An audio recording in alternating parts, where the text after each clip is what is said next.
Hello दोस्तों, आज हम ऑथर निकोलस बूथमैन की इस बुक में से how to make anyone like you in 90 seconds और लेस से हम जानेंगे कि किस तरह से सिर्फ और सिर्फ 90 सेकंड में ही किसी का दिल आप जीत सकते हैं। जी हाँ, आपने सही सुना है, सिर्फ 90 सेकंड के अंदर कैसे किसी के दिलो दिमाग में आपके लिए एक जगह बना सकते हो। ऑथर ने इस बुक में कुछ ऐसे बेमिसाल और असरदार तरीके पेश किए जिससे कि किसी भी नए इंसान के मिलने पर पहले 90 सेकंड में ही आप उसके दिमाग में आपके लिए एक ऐसे अच्छी इंप्रेशन तैयार कर सकते हैं कि वो इंसान आपको पसंद करने लगे, आपके बारे में हमेशा अच्छा सोचने लगे। तो इन 3 पार्ट में समझते हैं कैसे किसी के दिल में आपके लिए जगह बना सकते हो। सबसे पहला है मीटिंग, दूसरा है एस्टैब्लिशिंग रैपोर्ट और तीसरा है कम्युनिकेशन। तो मीटिंग और कम्युनिकेशन के बीच में आता है सबसे इंपॉर्टेंट पार्ट एस्टैब्लिशिंग रैपोर्ट, जो कि लगभग 90 सेकंड में ही डेवलप हो जाता है। तो सबसे पहला पार्ट है मीटिंग। किसी भी इंसान से मिलने के तुरंत ही बाद उसके दिमाग में आपके लिए इंप्रेशन बैठ जाती है। तो याद रखिएगा कैसे इफेक्टिवली फर्स्ट इंप्रेशन सेट किया जाए, और इसके लिए बुक से हम जानेंगे ऐसे 5 इफेक्टिव टिप्स। पहला है have an openly body language और एटीट्यूड, जैसे कि हाथ अनफोल्ड करके बात करना, पैरों के बीच ज्यादा स्पेस लेके खड़ा होना। तो आपको अपने बॉडी हमेशा ओपन रखना आप जब किसी से बात कर रहे हो। दूसरा है eye contact, the most powerful weapon in grabbing attention.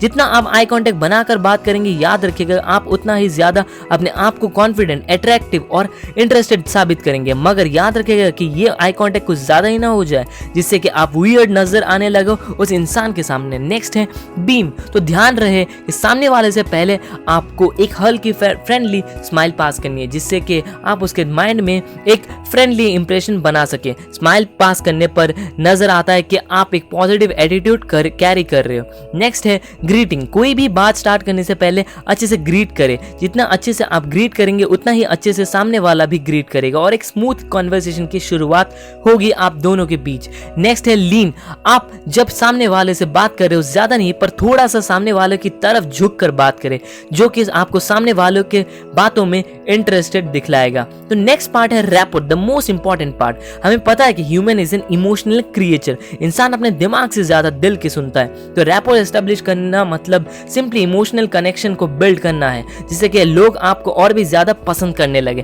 तो सवाल अभी ये होगी कि कैसे किया जाए रैपो को बिल्ड। रैपो 3 तरीके से बिल्ड होती है, पहला है नेचुरली, दूसरा है बाय चांस और तीसरा है बाय डिजाइन। यहाँ पे तीसरा जो कि है रैपो बाय डिजाइन के बारे में मैं बताऊंगा आपको कैसे बिल्ड किया जाए। पहला है एटीट्यूड, हमारा एटीट्यूड डायरेक्टली कनेक्ट करता है हमारे बॉडी और माइंड से। अगर हम गुस्से वाला एटीट्यूड लेकर प्यार से बात करेंगे, तो अगर प्यार से बात करने की कोशिश भी करें फिर भी लोगों को पता लग जाएगा और आखिर में जाकर लोग हमें एक गुस्सा वाला, एक रूड और एक इम्पेशेंट इंसान समझने लगते हैं। तो नेगेटिव एटीट्यूड को करें अलविदा और ट्राई करें वार्म, रिलैक्सिंग, सपोर्टिव जैसे पॉजिटिव एटीट्यूड को अपना साथी बनाने का। नेक्स्ट है आर्ट ऑफ सिंक्रोनाइजेशन। ऑथर कहते हैं लोग अपने जैसे लोगों को हायर करते, लोग अपने जैसे लोगों से खरीदना पसंद करते, लोग अपने जैसे लोगों को डेट करना पसंद करते और लोग अपने जैसे लोगों को उधार देते। सिमिलर टाइप के लोगों को हम झट से पसंद भी आ जाते हैं। अक्सर देखा गया है कि एक इंसान ऐसे चीजें करते हैं, शोज देखते हैं, गेम्स खेलते हैं, वो एक दूसरे के साथ बहुत जल्दी घुल मिल जाते हैं। तो कुछ प्रैक्टिकल चीजों को सिंक में करके आप किसी से भी अच्छी तरीके का रैपो बिल्ड कर सकते हो। तो इसके लिए आपको 3V पर ध्यान देना चाहिए। पहला है 3V में से विजुअल। हमारा 55% कम्युनिकेशन डिपेंड करता है विजुअल्स के ऊपर, यानी कि बॉडी लैंग्वेज के ऊपर। आप विजुअल्स को इंप्रूव करने के लिए मिरर का इस्तेमाल कर सकते हैं। सामने वाले के बॉडी लैंग्वेज को कॉपी करने से भी एक स्ट्रॉन्ग रैपो फॉर्म होता है। दूसरा है वोकल। कुछ रिसर्च से ये पता चलता है कि हमारे 38% कम्युनिकेशन स्किल्स डिपेंड करते हैं हमारे वोकल टोन के ऊपर। आप अपने वोकल को इसी तरह से बनाइए ताकि वो रिफ्रेशन और एट्रैक्टिव लगे। और मोस्ट इंपॉर्टेंटली चौथा है वर्बल। सिर्फ 7% कम्युनिकेशन स्किल डिपेंड करता है हमारे वर्बल यानी कि वर्ड्स के ऊपर। तो जरूरी है कि हमारा वर्बल सामने वाले के साथ सिंक में रहे। और थर्ड है कॉन्ग्रुइटी। अक्सर फिल्मों में आपने देखा होगा कि हीरो की डेथ हो जाती है, हमें तब बहुत ही बुरा लगता है, हालांकि हमें पता है कि वो स्क्रिप्टेड है और वो फेक है। और इसका मतलब है कि हीरो ने अपनी एक्टिंग से हमारे माइंड में ऐसा इंपैक्ट डाला है कि our minds are bound to believe that. तो हीरो ने एक्चुअली कॉन्ग्रुइटी या हार्मोनी किया है 3V के बीच। यानी कि विजुअल, वोकल एंड वर्बल के बीच में एक सही तालमेल को बैठाया एक्ट करने वक्त। तो एक हार्मनी ज़रूरी है आपके एटीट्यूड और आपके बॉडी लैंग्वेज के बीच बरकरार रखना। नेक्स्ट और आखिरी पार्ट है कम्युनिकेशन। हम में से बहुत सारे लोगों को पता नहीं होता कि क्या करके बात करें और कैसे बात करें। बहुत सारे लोगों को यह पता नहीं होता कि कैसे कम्युनिकेशन स्टार्ट किया जाए। तो इस बुक में ऑथर ने ऐसे कुछ टूल्स और टेक्निक्स को दिया है जिससे कि आप भी किसी भी इंसान से बहुत ही जल्द कम्युनिकेशन स्टार्ट कर सकते हैं। तो कम्युनिकेट कुछ इस तरह से करें ताकि उस कन्वर्सेशन को लेकर दूसरों के दिमाग में एक लास्टिंग इंप्रेशन बन जाए। कम्युनिकेशन के लिए पहला है वर्बल क्यू। वर्बल क्यू के लिए क्यू के कोई भी फिक्स रूल्स नहीं है एक्चुअली, पर आपको अपने एक्सपीरियंसेस कुछ इस तरह से एक्सप्लेन करने हैं ताकि लोग उन्हें अपने आंखों के सामने इमेजिन कर सकें।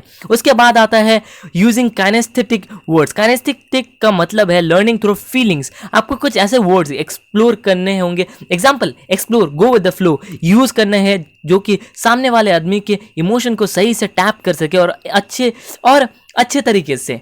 देन नेक्स्ट है IQs।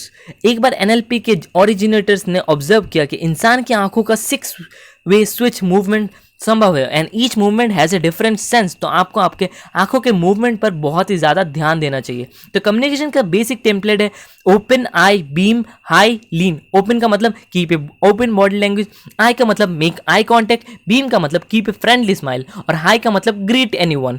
लीन का मतलब हल्का सा झुक के उस पर्सन की और नेक्स्ट है पुश द कन्वर्सेशन। बातों को कुछ इस तरह से आगे बढ़ाए ताकि सामने वाला आदमी बहुत ही ज़्यादा इंटरेस्टेड, ना कि बोर या कंफ्यूज या इरिटेटेड हो जाए।